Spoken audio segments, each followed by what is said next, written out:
we'll get think we'll get started. So thank you everyone for joining us tonight. For those of you who don't know me, my name is Marina Hernandez.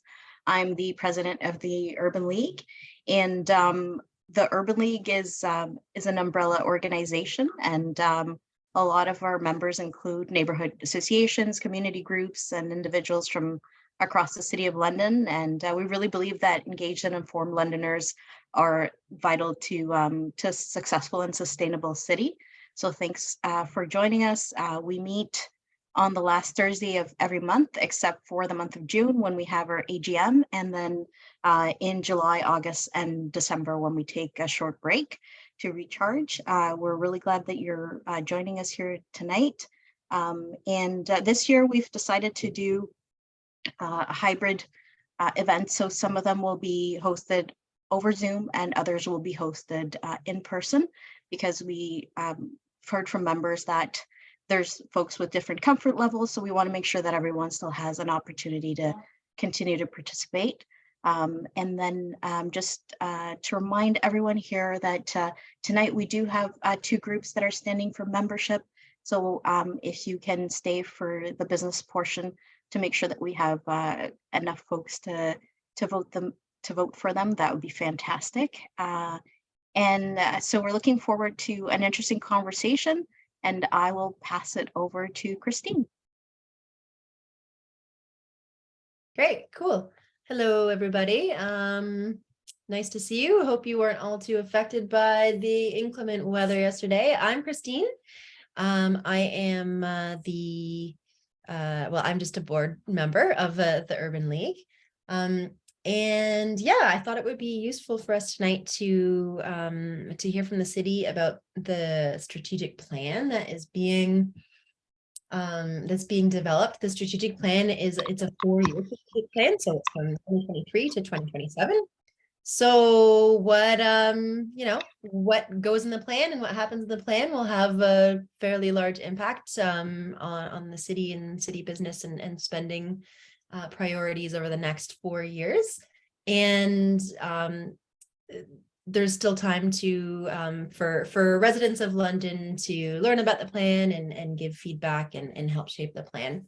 And so we have Nick Steinberg from the city today, and he's going to share about the plan with us. It's a pretty big plan, so getting through it in an hour might be a bit tricky, especially because we do want to leave some time for questions and for input from folks that are here tonight.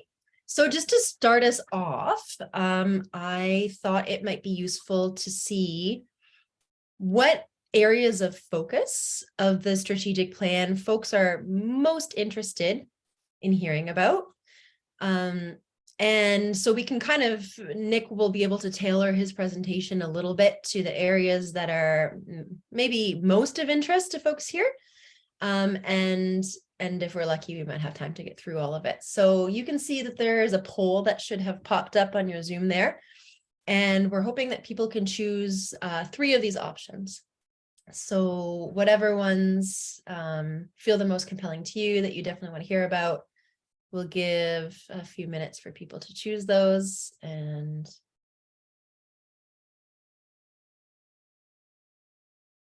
results are coming in. Very interesting.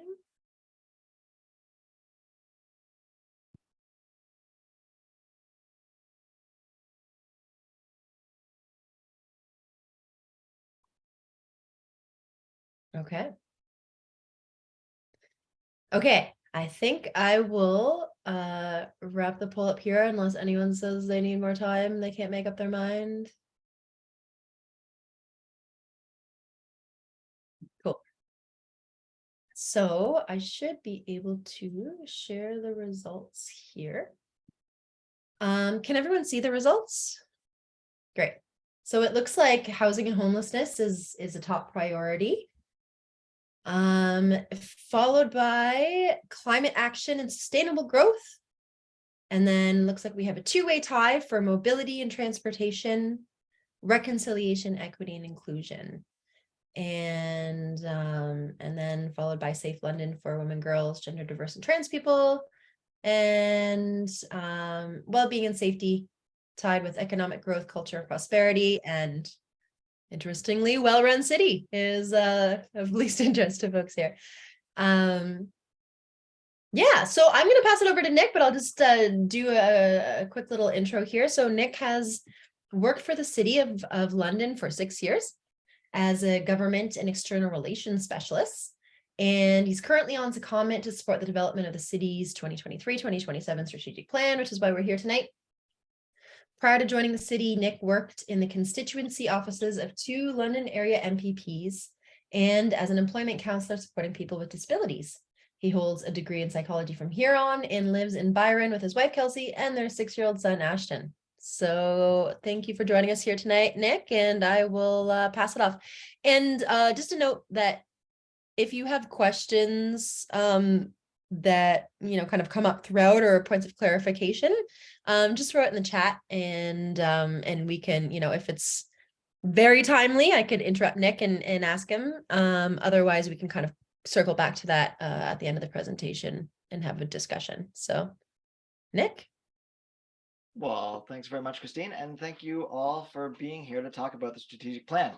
I have found that there is not a super long list of people who get real fired up about talking about strategic planning. I certainly do, and so I am thrilled anytime that folks will come and tell me what should be in the plan and talk any part of the strategic planning process or the content of the hopefully soon final plan. I am going to start, I'm going to share my screen 2 times in a row here, but the first thing I'm going to show you, just so everybody has it, what you should all see either now or very momentarily is the city's Get Involved site, which is our online public engagement forum. And right at the very top of that, you will see the strategic plan. You can also get there directly through links plastered all over all of our materials for this, but getinvolved.london.ca/strategic plan. And I want to highlight 2 things for you here. The first is right here, please share your feedback by completing the strategic plan survey. That will take you to the online version of the workbook that I'm going to show you next, and that will be more or less working through tonight. And also right below that, you can see you can download a copy of the community conversation workbook. And that is, again, basically what we'll be working through tonight. It looks like this. This is a fillable PDF, so you can download it and fill it out using this and email it to us. It works with screen readers, which is great if you use a screen reader. And it also gives you basically all the information that I'll give you tonight and provides an opportunity to fill in information, feedback about any of the areas and parts of the strategic plan. So that's a one way to do it. You can do it through the online survey. You can just send us an email, stratplan@london.ca. And again, I'll go over this again all at the end. I just wanted, if folks haven't had a chance to look at the workbook, you want to be able to look at the strategies sort of on your own screen rather than relying on me to scroll back and forth, or you want something interesting to read while I'm droning on, then the workbook is here for you as a resource. Now I will switch to maybe. Okay, so theoretically, if I now share, you should see.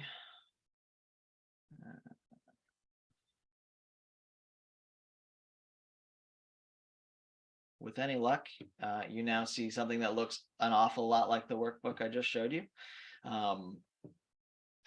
So this is the slide deck that we'll kind of work through. And what I am proposing, and I'm happy to adjust my plans, is that we go pretty fast through the sort of introductory, here's what the strat plan is and how we're doing it, and get right into the meat and potatoes of the sort of goals, the areas of focus. We'll go in order of the preference that was indicated through the poll, so that's very helpful. And we'll talk about all the stuff that folks actually like to talk about. Nobody seems super excited about talking about vision statements with me. No idea why. But we can certainly come back to those if folks are interested. And if you have questions as I'm going, or I'm going too fast, and you want to dive into more of the technical stuff, happy to do that as well. And with that, so strategic plan, as Christine very helpfully introduced, 4-year plan. It is done every time there is a municipal election. It is followed shortly by the new council working through the strategic planning process to set out the sort of priorities, goals, strategies that the city will use to drive our work for the next 4 years. So this process started, I mean, a little ways before the council was elected to do sort of the pre-planning work, but it really launched after the new council was elected. We worked with them to understand what they heard at the doors and to develop a process to put together a strategic plan that reflected what they heard and their priorities and their residents' priorities for the next 4 years. The strategic plan has a number of elements, and I think that it will be easier for me to sort of point to them directly once we're looking at the actual strategies. But to give you a sense, there's the vision, mission, and values up at the top that are sort of the high level principle setting pieces. The plan is divided into currently 8 areas of focus. So those sort of just organize the goals and strategies that make up the plan. Those areas of focus are divided into outcomes, which describe sort of the desired end state, and expected results, which identify the change that is required to achieve the outcomes. Those are both basically terms that talk about the goals of the plan. And then below those goals, there are strategies that identify the actions that the city will take. They are still at a sort of strategic level, which is a terrible way to describe strategies, I know, but my point being that following the strategic plan development, there will be an implementation plan, and that's where it really gets into sort of the operational level. So if it seems like strategies are still sort of sitting at a higher level than you think they should be, certainly that's valuable feedback, but do be aware that there will be actions below those that get into sort of the nitty-gritty operational type stuff. That'll come in the implementation plan, and along with more work on the metrics, which is how we're going to measure our progress. So the components that we'll be focusing on today largely will be the strategies, but as well as the pieces above that. In terms of where we are in the process, we are down here in phase 3. As I say, phase 1 certainly of the engagement and of council's work really kicked off formally in December. But down here in phase 3, we are talking about the strategies.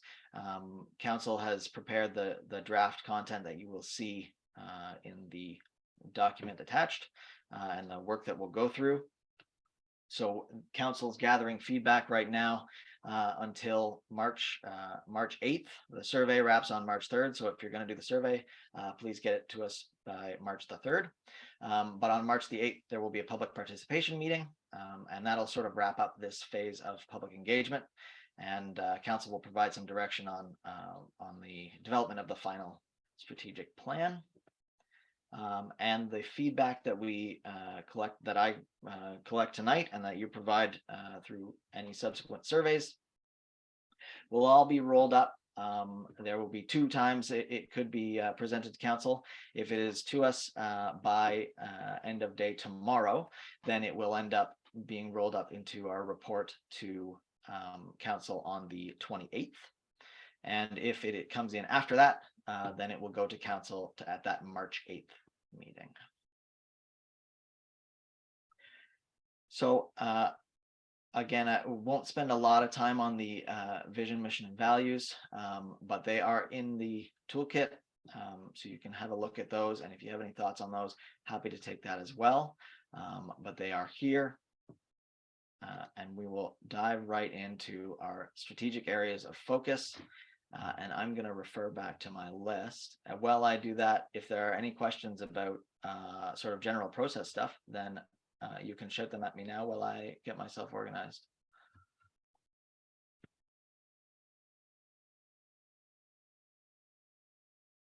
Okay. Sorry, I'm not sure if other people are experiencing this, but like when I click on the workbook, it comes up with like a coding error, and when I access it through the get involved, it says like page not found or something. Okay. Let me see if I can drop you a link into the. Andrew, are you using the link that I shared in the chat? Yep. Yeah, and when I click on that, it says this XML file does not appear to have any style information associated with it.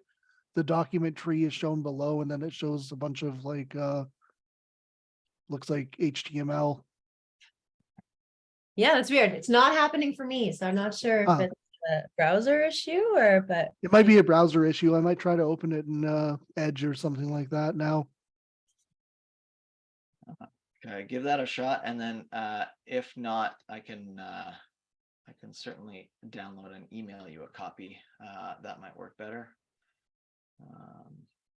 Yeah, I don't know why that would be. Okay. So housing and homelessness was the first one up. So I'm going to jump to, pardon my scrolling here. I'm going to jump right to that one. Okay.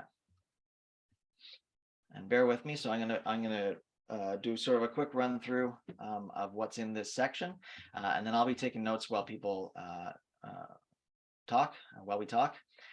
So bear with me as I try and do both. But housing and homelessness. So this section has 1, 2, 3 outcomes. And we start off with the City of London demonstrates leadership and builds partnerships to increase quality, affordable, and supportive housing options.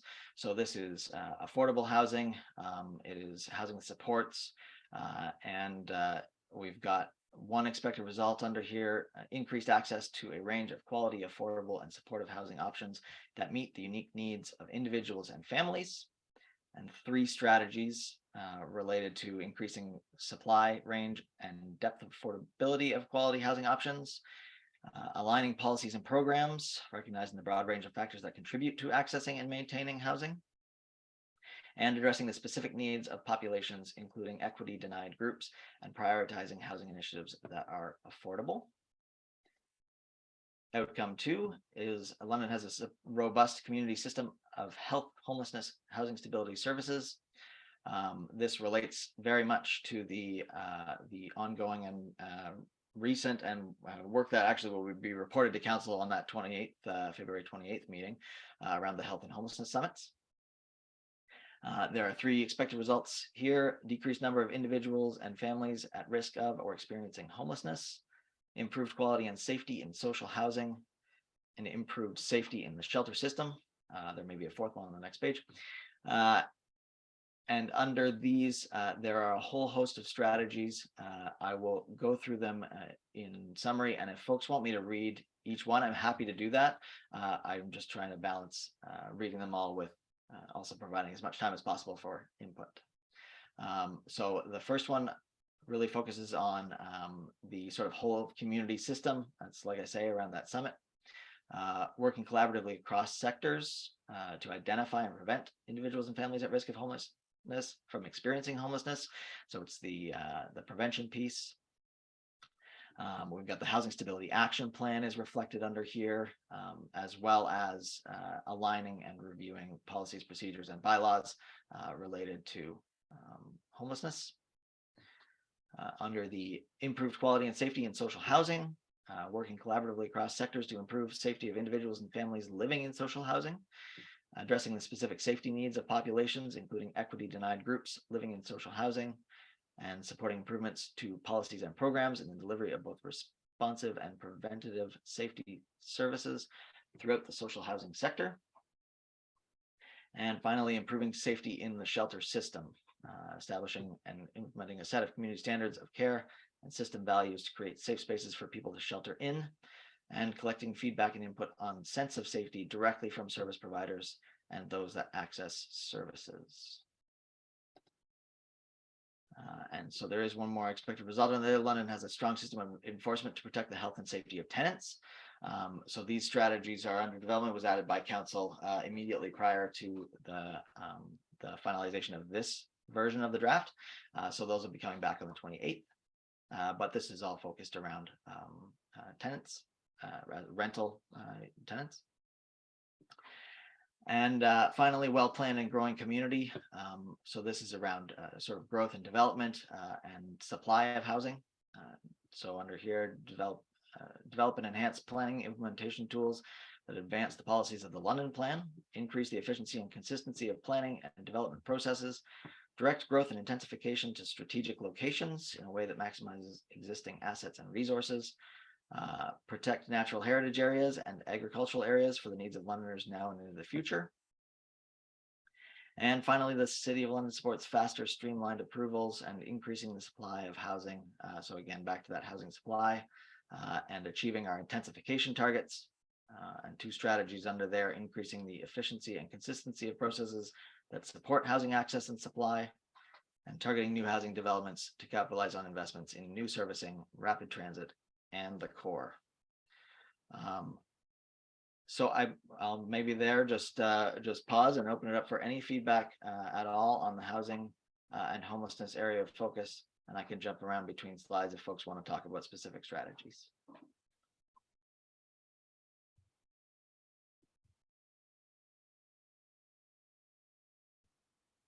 And somebody may have to help me out because I can't see if folks have their hands up with the screen up. Yeah, no hands. There's nothing in the chat right now. Although someone might have unmuted. Go ahead. Hi, sorry, I'm not going to put my camera on. It's the evening, and I've changed my pajamas. But the expected result number 2.4. I am curious to know council's rationale for that. Why is enforcement prioritized to protect health and safety of tenants rather than other types of processes or services, such as I mean, I'm not a social worker, but perhaps something along those lines. I just know that there's a lot of concern from Londoners that I've heard about the presence of police not making people feel safe. Fair enough. And that's actually very helpful feedback, because the intention here is actually about enforcement directed at landlords. And that's not the first time that I've heard the comment that that sounds like it runs counter to a lot of things, to use enforcement on tenants to protect them. So I think the intention and the conversation, if I recall correctly from that council meeting, was focused on because the city's major lever in terms of dealing with landlord tenant issues is on the enforcement side. So that would be predominantly bylaw in type enforcement, is focused at towards the landlords, not at the tenants themselves. Does that help? Yeah, absolutely. It might be useful to add bylaw enforcement or some other word in there to clarify that. I have noted that. And then we do have a question, Nick, from Walter, about whether the expected results include secured funding from the higher levels of government as well. Whether the expected results include, certainly there will be many parts of this section, as there are across the plan, that do involve advocacy to other levels of government. I don't know off the top of my head actually whether there is a specific strategy listed here that refers to that advocacy. There certainly will be actions, and I expect that in a lot of cases that's probably where we'll end up finding the specific sort of words about advocating for specific projects, for example. But certainly advocacy is a big part of this. There are specific mentions of the city's intergovernmental advocacy in the well-run city piece that sort of covers the advocacy to support the other elements of the strategic plan. But I will certainly note your interest in seeing whether that would be included. Obviously, particular personal interest there as well, coming from a government relations background.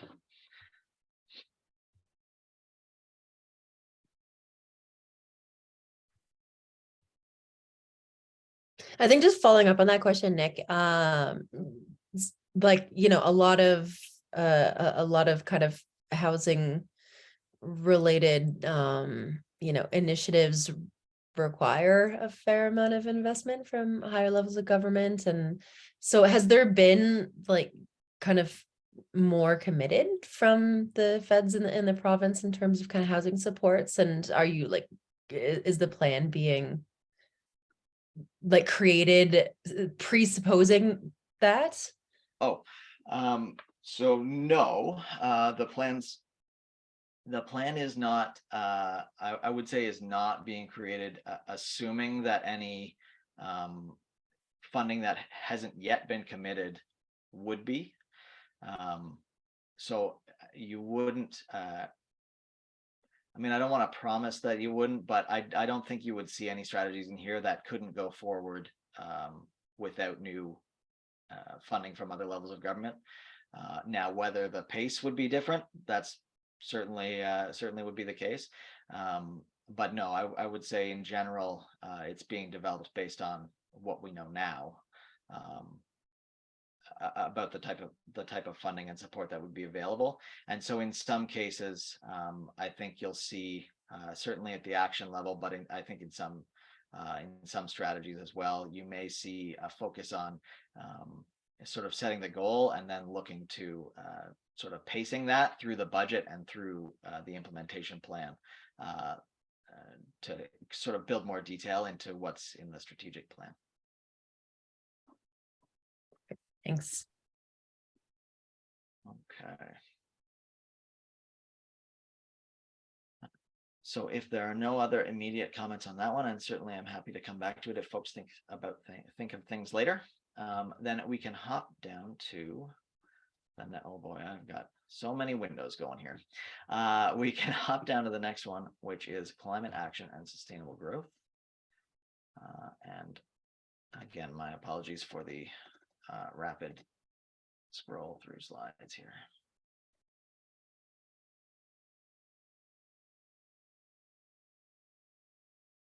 Okay.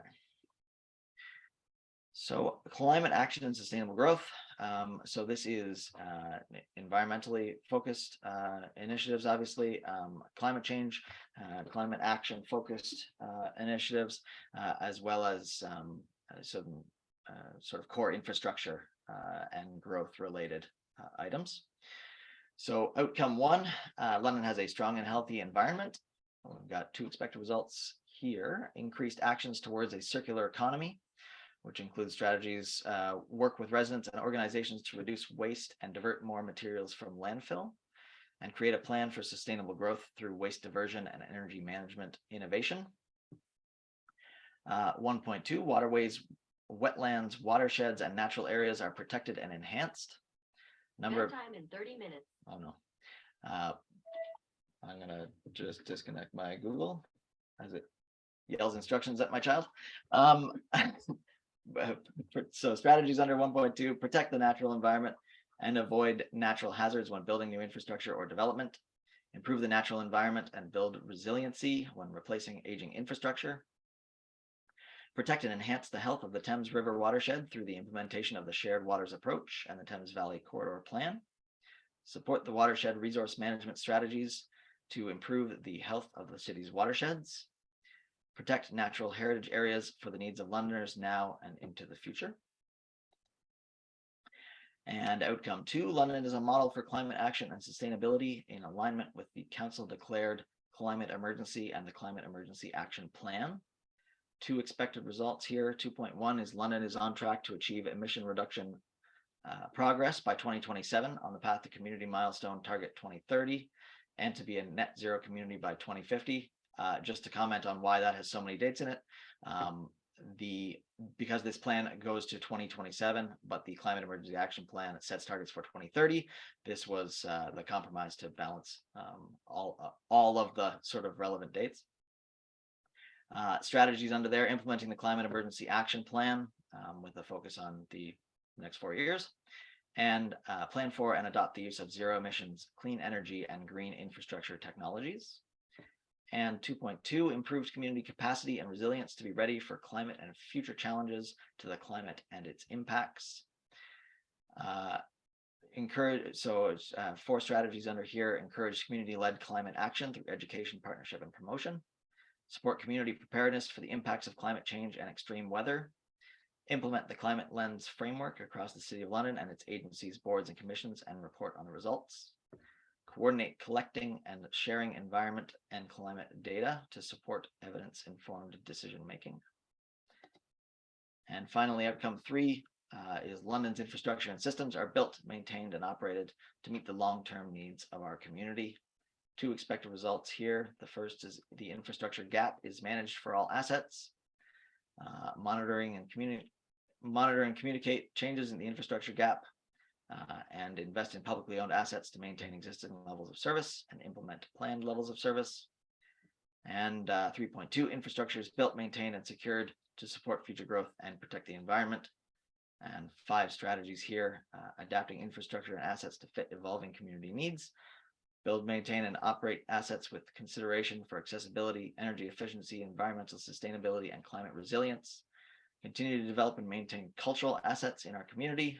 That's particularly focused on cultural assets, infrastructure type cultural assets. So the capital side of those things.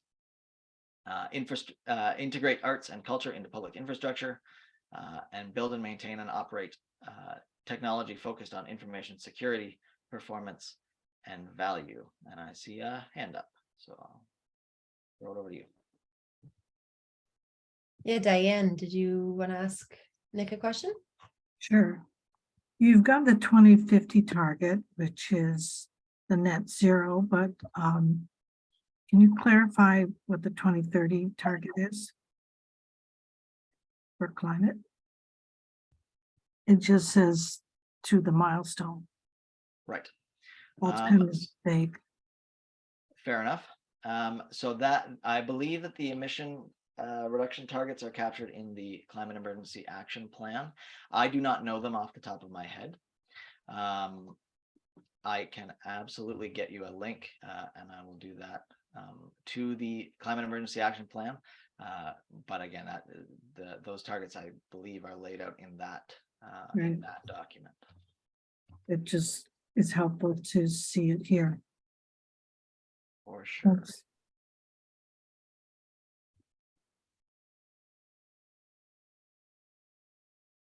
Well, I'll track down the document and drop a link in the chat.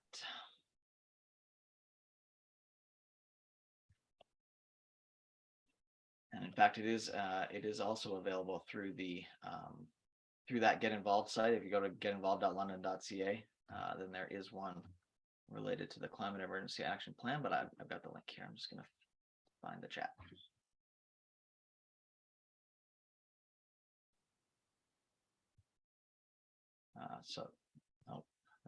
I'm sending that directly to Andrew. That's not what I want to do.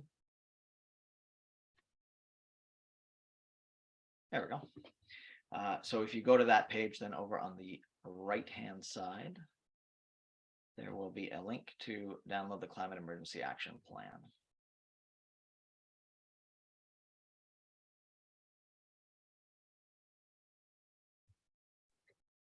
Nick, a question for you. Some of these strategies and plans that are referenced in this section, I'm not familiar with them, so I'm not sure.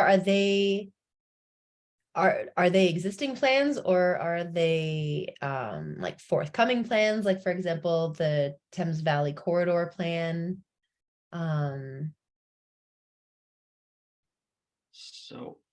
So yeah, I think I think it's a bit of both. There are probably the majority of the plans referenced here already exist. There are plans that I think now the Thames Valley Corridor Plan, I think that's a Conservation Authority led plan or set of plans. And I think that they're currently developing or redeveloping those. So those may not be available currently. So kind of a balance of both. In most cases where there are plans that aren't existing, like that aren't already available publicly, or aren't already fully developed, it will reference in the strategy completing the plan first, or completing and implementing, or that kind of language. So you, in most cases, you should get an indication of whether it exists or not. But yeah, and noting that as an opportunity to improve the clarity of some of these where the plans don't already exist.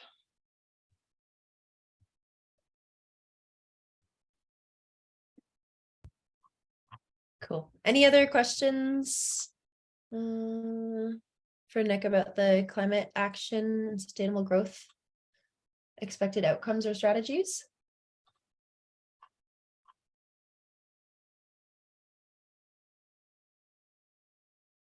Cool.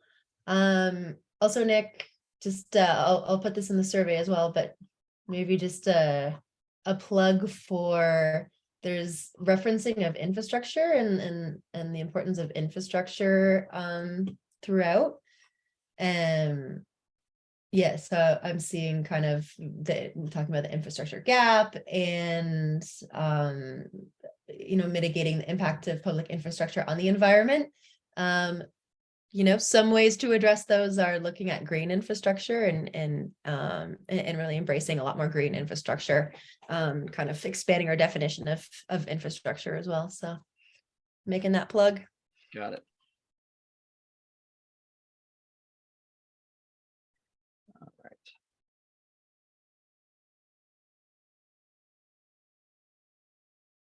right. Okay, so number 3 and 4 were tied. I think I'm gonna test my memory here. Hey, there's mobility and transportation was closest, so we'll go there first, and then we'll pop up to the top with reconciliation, equity, and inclusion.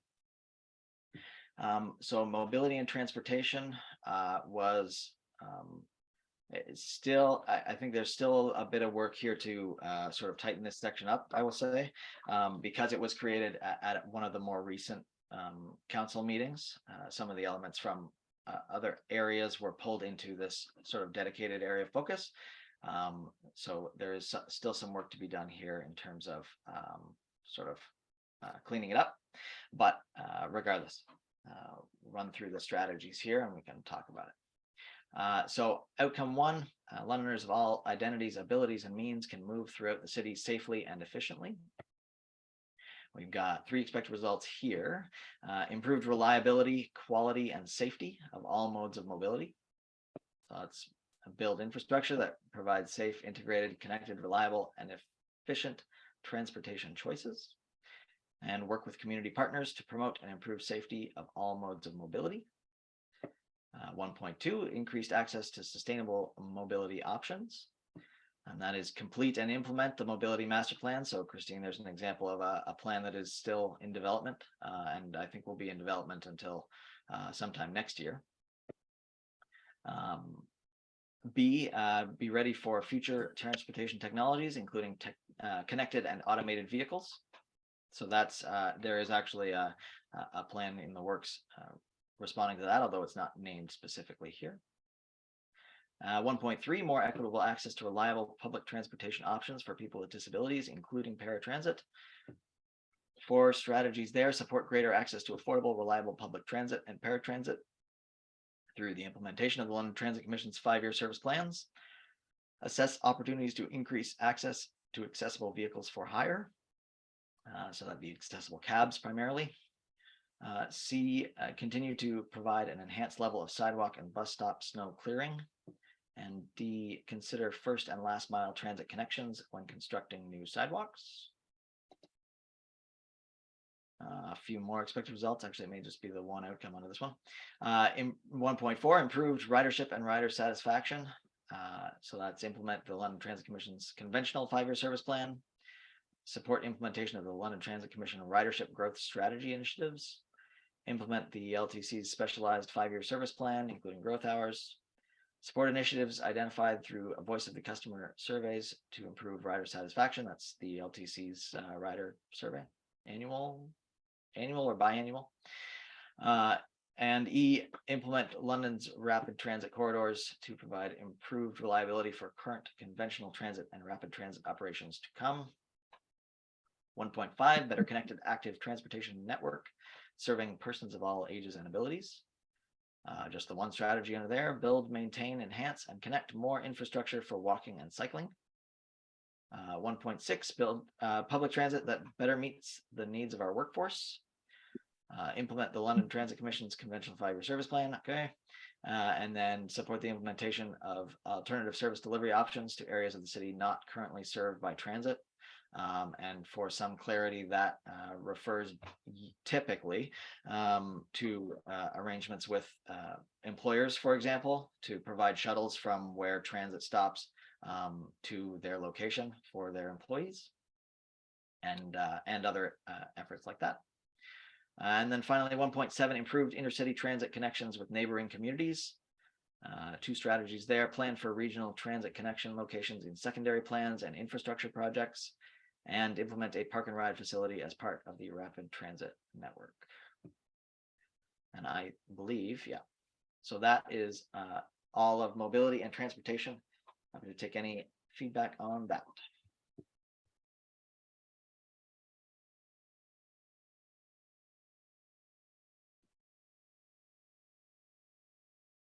Can you explain growth hours? Can I explain growth hours? No, I can't. And I have, and it would not be the first time that I've looked it up either. So I should be able to pull it up pretty easily. But it is, if I recall correctly, it is the measure of how much service increases, considering growth in overall ridership. But give me 1 second, because I don't want to give you the wrong definition.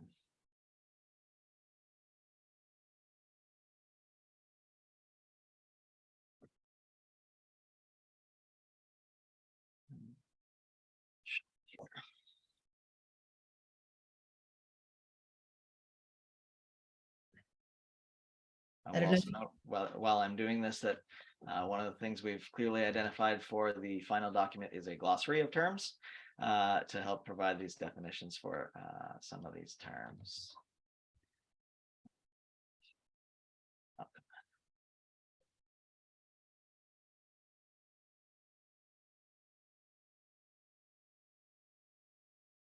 There's also a question about if there's any chance for free public transit in this plan.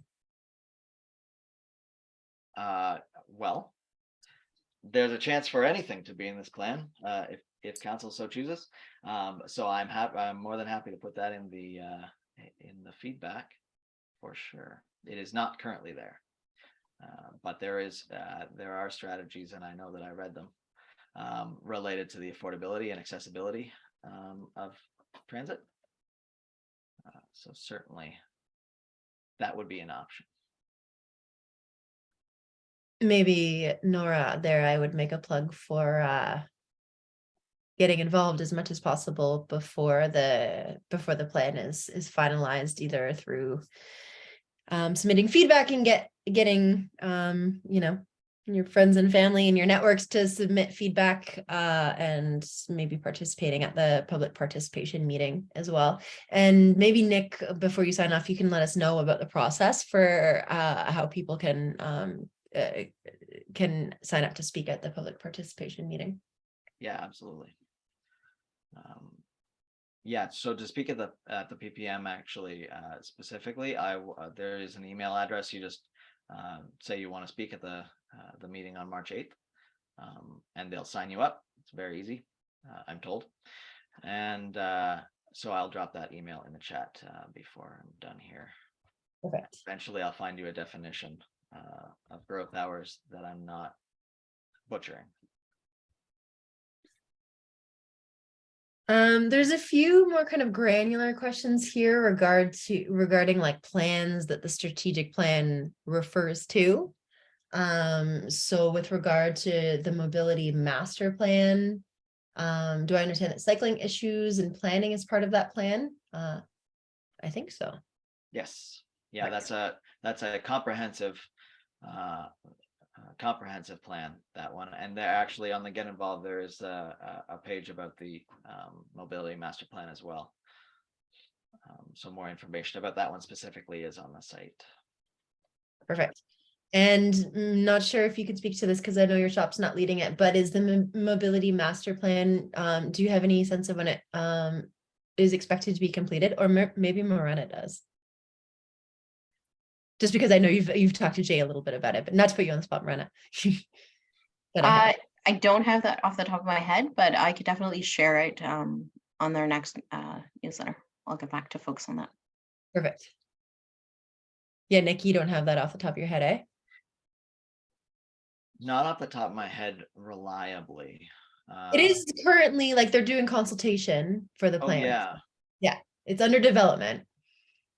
Yeah, and I want to say that it'll be done in 2024. But I think, yeah, I don't want to make any commitments, but I feel like it was the latter half of next year that they were targeting to have that done. It's quite a big undertaking, and I think it spans it's a 20 or 25 year plan. So quite a process for that one. Lori is asking us if there's any chance for better and affordable transit connections to neighboring cities. Is that within the scope of the plan? Yeah, so I would point you to that 1.7, which is where that would live, and that that certainly is part of the conversation, has been part of the conversation, and is a big part of a lot of work we've been doing from a government relations perspective, because there obviously are a lot of players there. The pieces we sort of control more are, I think, fairly reflected here. But it also would include, advocacy to the federal and provincial governments around the intercity transit connections, like through Go Transit, through the provincial pilot program, and via rail connections, as well as likely work with the airport as well. And then those sort of the more micro sort of intercommunity transit. I know there's one running, I think in collaboration with or supported by the city and run by Chippewa of the Thames First Nation. And there have at various points, although I don't know if there's actually one running actively right now, some collaborative projects between London and St. Thomas for intercity transit on sort of a more micro scale. So those types of connections would be captured there as well. And again, the scope will sort of depend on what goes into the what happens through the budget process, which picks up. I now think that I may have glossed right over the fact that immediately following the completion of the strategic plan, we'll head into the development of the next multi-year budget. So the strategies and objectives laid out in the strategic plan will be put through the budget ringer starting in May. That process will start and wrap up in early next year. Cool. And Diane looked at the mobility master plan website and says that 2024 seems like it's they said it'll take about 2 years to develop. There was also a question that you may or may not be able to speak to about how or if Bill 23 will affect the strategic plan or the ability of the city to implement significant measures in the plan or resource them. I don't know if you can speak to that at all.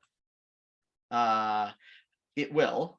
I can certainly say that there will be Okay, so in fairness, tough to say right now, without without the province having released the regulations to go along with it. The province has committed to make municipalities whole. So, filling the gap that is left by any lost development charges. But no details on what that would look like. So remains to be seen. Those elements have certainly been considered. I mean, the real action around Bill 23 was going on at the same time as a lot of these plan elements were being put together.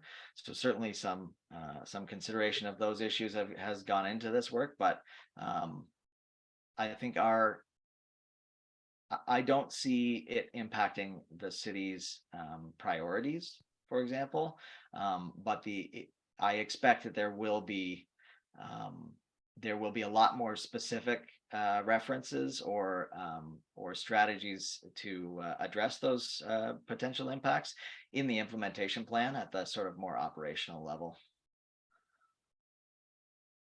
Kind of a long non-answer on that, I guess, but certainly on the radar.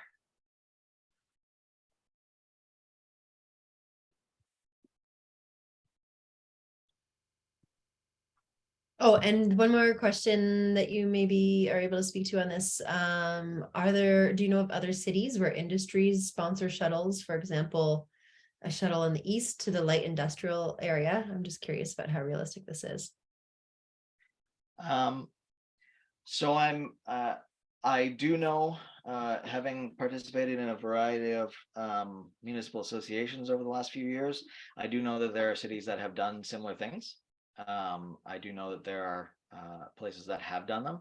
I don't actually know if there are any that are running right now that we could use as examples. I'm not quite as familiar. It's not necessarily my bailiwick, but certainly there are examples of places it's been done, and I know that there certainly have been those kinds of conversations happening around some of the major employers, like the Amazon plant, for example, that's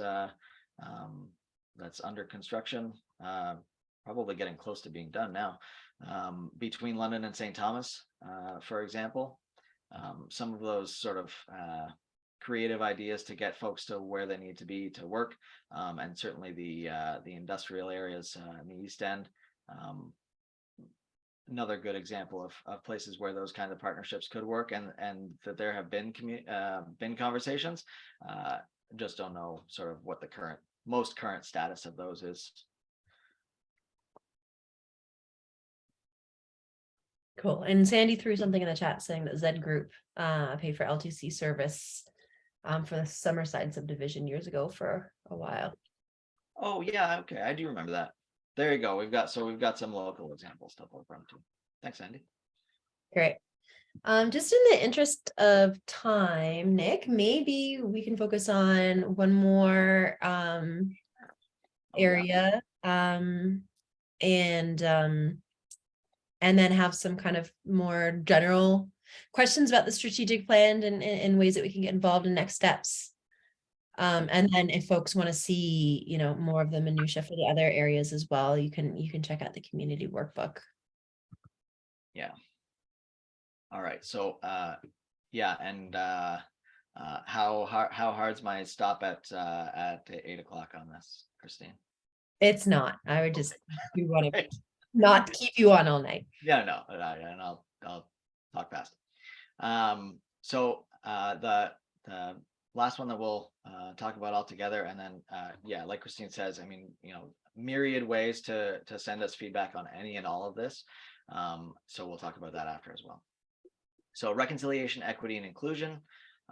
This is an evolution, I will say, of the anti-racism and anti-oppression area of focus from the last plan that was added in 2021, I believe, early 2021, late 2020.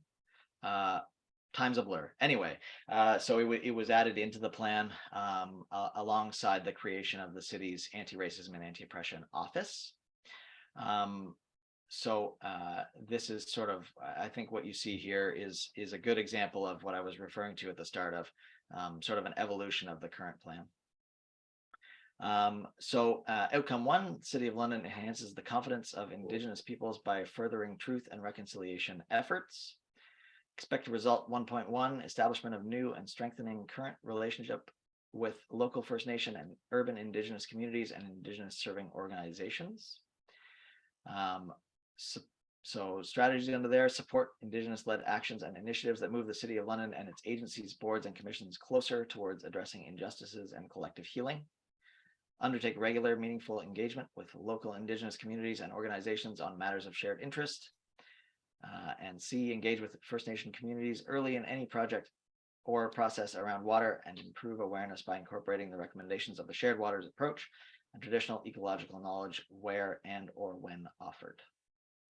And then 1.2, enhanced understanding of the Truth and Reconciliation Commission calls to action and how to best implement them. 3 strategies there with Indigenous people in develop a Truth and Reconciliation Action Plan to implement the 13 municipal focused Truth and Reconciliation Commission calls to action and other Indigenous-led initiatives. B, strengthen partnerships to deliver Indigenous-led education and training to the City of London and its agencies, boards, and commissions. And C, strengthen and establish new partnerships for including Indigenous programming and services at the City of London and its agencies, boards, and commissions. Sorry, my share bar is covering the top part of the slide. Outcome 2, the City of London is a leader in becoming an equitable and inclusive community. 3 expected results here. 2.1, meaningful relationships and partnerships with equity denied groups and with organizations led by, for, and with equity denied communities. 3 strategies. A, engage with equity denied communities to co-create and implement action plans that address their needs. Implement recommendations from the action plan to disrupt Islamophobia, and establish a citywide community of practice to strengthen and support equity related initiatives and strategies. 2.2, equity denied groups come to London and choose to stay in our community. 2 strategies there: support the community in attracting, integrating, and retaining new Londoners, and support community-based inclusion and anti-hate initiatives and events. And 2.3, our services are informed and delivered by the communities we serve. 2 strategies there: A, apply the City of London equity tool to city-led programs, policies, services, etc. And B, promote equitable, inclusive, and welcoming City of London spaces for all communities with an added focus on women and girls from Indigenous and Muslim communities. And outcome 3, all Londoners have opportunities to participate in civic engagement. And 2 expected results here: increase access to and participation of equity denied groups in civic engagement. Strategies: identify and remove barriers faced by equity denied groups in participating in civic engagement opportunities. Use focused community engagement practices to specifically reach equity denied groups. And apply a trauma and violence informed care approach to community engagement practices. And 3.2, increase participation in City of London internship programs and employment opportunities for equity denied groups. And 2 strategies: identify and remove barriers faced by equity denied groups in participating and retaining employment with the City of London, and work with community partners to develop, promote, and support internship programs, creating opportunities for equity denied groups. Any feedback on that section? Hi, Nick. It's Shauna. I'm not sure if my name's showing up, or it's Marina's name who's showing up on mine, but I just have a question around, sorry, I don't know where it went on my screen. I'm on my phone, so it's hard to see, but it was around creating equitable spaces for women and girls, and with a specific naming of Indigenous and Muslim women and girls. And I'm just wondering, obviously I don't disagree with that, but what the rationale is for those 2 specific communities, and why it might not include Black women and girls or other equity denied groups. Sure. Unfortunately, I'm not able to speak to the rationale. This was largely developed through the Anti-Racism and Anti-Oppression Office in consultation with their networks pretty broadly. so absolutely, we'll take that back as a question and feedback on the section, but I'm not able to respond specifically to why just those communities were listed there. Yeah, and I just want to be clear, it's not a criticism, it's just a question. Fair point. I wish that I could answer. I wish that I could answer it effectively.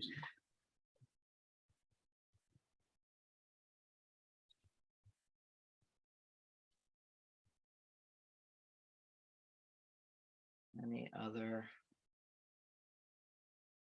comments on that one specifically?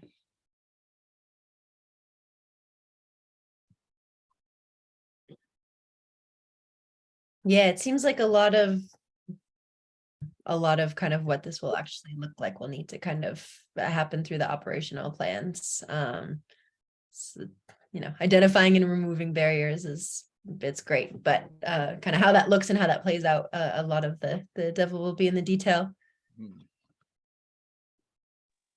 Yeah, the other thing that I'll say about the sort of intention behind the plan overall was there was a lot more effort, I think, this time put into making it a more taking a more enterprise-wide approach.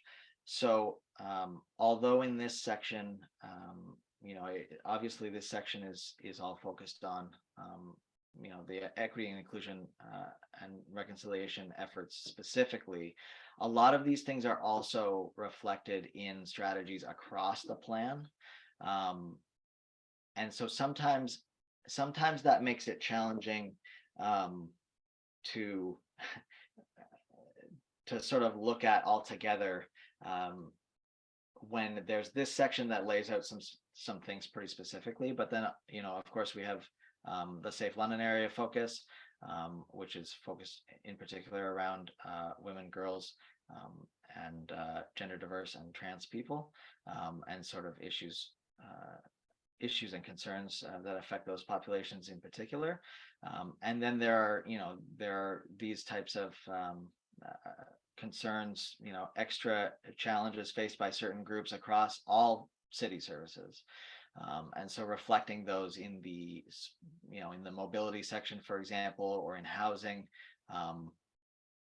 And I always very interested in any feedback on that specifically around how whether it is currently being successful in reflecting those in the right places, sort of under the right strategies. Something to think I'll about. give you some feedback around that. Sure. So I think that's a challenge with the strategic plan in general, and not this strategic plan, but strategic plans as a whole. And, recognizing that, there is a whole department, that there is an anti-oppression and anti-racism framework and equity tool that's being applied. But I think being explicit, maybe like in some of these, like specifically around like climate and equity issues, about how they're overlaid with the entire strategic plan. Like, so if we're talking about mobility and transportation, or if we're talking about housing and homelessness, we're talking about climate and we're talking about equity, right? So just, I think, being really explicit in that, because like if I looked at what was under mobility and I didn't know that I know that there's these two other strategies in my head, I am kind of comforting myself with knowing that it shows up, that these things show up other places. But I would like to know that the city is specifically, when they're talking about mobility and transportation, thinking about equity, like explicitly, like, and very particularly. Yeah. If that makes sense. Yeah. Oh, absolutely. I think you're bang on, and that's good feedback too. Sorry, I'm trying to take notes at the same time.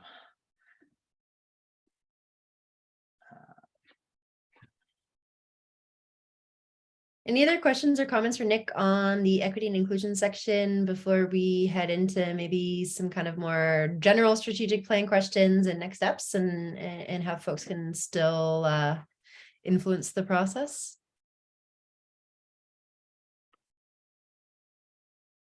All right. So in that case, then, yeah, happy to take comments on the plan generally, or any questions related to any of this. And then I will pull up, and I I think we're on the last, I think it's on the last slide that we've got all of the, sorry, bear with me. There's definitely a better way to scroll through all the slides. Do I know what it is? No, I don't. So here are some options. This should also have the email on it. I don't know why it doesn't. So there are a few options. Again, the survey will be open until March the 3rd. So you can use that link. Again, you can from that link, you can either fill it out online or you can download the workbook.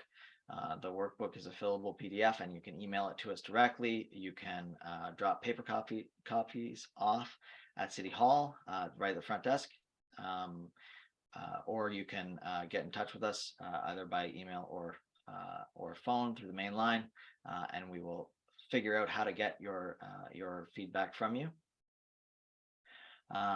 You can request a delegation at the March 8th, 2023 public participation meeting, and I will, as I'm talking, grab that email for you, which I intended to do before, but it is just an email to the clerk's office, and they can get you set up on the agenda. You can also, if you're into that kind of thing, you can write a letter that can be included on that agenda. And again, I believe that can go to the same email address, but just grab that. And so once we get to March 8th and we do the PPM, then we will, council will give us some direction on what to do with the final drafting of the plan, incorporating all the feedback that we've heard to date. And that plan, the sort of final draft, again, assuming that things go on schedule, will be presented back to council at their committee meeting on March the 28th. So development sort of the final draft between March 8th and the 28th. And then again, if it goes according to plan, then April the 4th, we would see the final plan approved by council. And again, as I mentioned, once council approves the strategic plan, they'll go ahead with starting the multi-year budgeting process. So that'll help sort of expand some of the more details around the plan. And then we'll come back with the implementation plan, which will have all the sort of nitty-gritty actions and operational elements for November of this year. And then early next year, I think targeting sort of early March, we'll see the finalization of the multi-year budget. Hey, Nick, I'm just wondering, in terms of kind of, your outreach plan for the strat plan, like, are there, like, where can we find these workbooks? Are they in like community rec centers or is it just mostly a digital strategy or? So we have been distributing them at a number of in-person events. Councillors have been hosting ward meetings. We've had pop-ups happening with a group called the Community Connectors who work for the city and do sort of these pop-up outreach activities at events or malls or that kind of thing. So they're being distributed that way. Primarily, we're distributing them online. So they've been sent out to sort of the city's networks and through events like these that fantastic community groups like the Urban League are organizing and helping us get the word out. So I would say sort of a mix of both, but probably the majority of the workbooks that have gone out digitally. Great. And then Sandy just put in a note that the strat plan influences the multi-year budget. So if it's not in the plan, don't expect to find it in the budget or budget updates. So yeah, still time to influence and let council know what we'd like to see in the plan. And then just one more question here. Can you comment on the last strategic plan and whether the city met or completed most or all of the expected results and outcomes? Oh, sure. Yeah, let me just so at the as part of the wrap up of the last strategic plan, there were a couple of reports that were brought forward along with the sort of introductory report for this strategic plan. And those included, sorry, I'm just tracking it down here. The impact report, which is probably the most, if there's a reader-friendly version of the results from the last strategic plan, it is probably the impact assessment. That goes through sort of the pairing up the goals of the last strategic plan with some measures of impact to say whether we were successful or not in creating the change that we wanted to.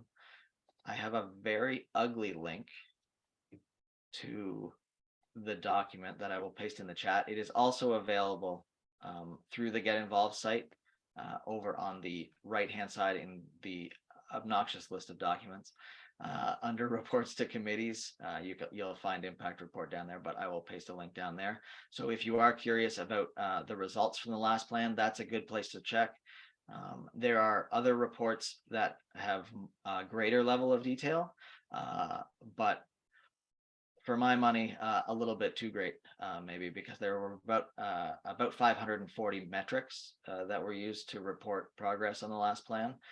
So it doesn't make for a super accessible read, would be my my constructive criticism of that document. But I will paste that there. Looks terrible. But that link should take you to a download of the impact report if you're really interested in that one. Cool. Thanks, Nick. And then, yeah, there is another comment from Diane, who looked at the climate emergency action plan and clarified some what it says about mitigation targets. So you can read that.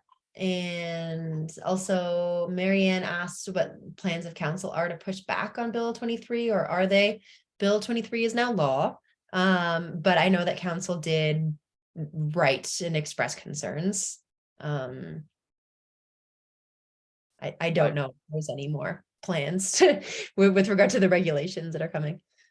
Yeah, so I my only comment and the only thing that I know is that certainly London is very involved in the sort of association-wide advocacy around Bill 23.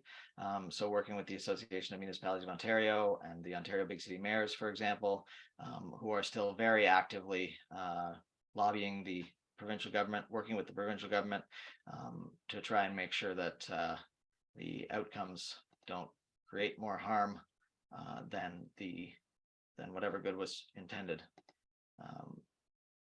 And I am still determined to find the email address for the PPM list, which I should have momentarily. Sorry. No worries. I'm not super good at pulling things up and talking at the same time, but I keep trying to do it. So I appreciate everyone's patience with me. I don't think anyone's actually good at multitasking. It's just a lie. You can't concentrate on two things at the same time. That's what I keep telling myself too. Yeah. Cool. So it is just ppmclerks@london.ca, and I will paste that in to the chat as well, so folks have it. And there's a phone number there as well. Lovely. Cool. Yeah. So I think if anyone has any questions or concerns or, positions they'd be interested in the Urban League taking with regard to the strategic plan, feel free to share those with us. I think all of our members should have our emails because you get weekly email updates from us, but maybe Andera, you can throw it in the chat too, if you don't mind. And yeah, other than that, thank you very much, Nick, for talking to us. And now we are going to move on to the member business portion of the evening. Awesome. Thanks so much, everybody, for bearing with me, and really hope that everybody takes a couple minutes to fill out the survey. I don't know if I said this already, but you don't need to fill out every question in order to submit your response, and everything will still be rolled in.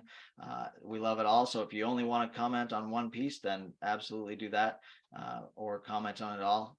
Love to see the more responses, the better on this, for sure. Really appreciate the time, everybody. Thanks so much. Thanks, Nick. Thank you, Nick. We do have, I know that some of you might have to leave, but we do have two groups that are standing for nomination today. So if you could stay and for that vote, that'd be great. Jane, I believe you're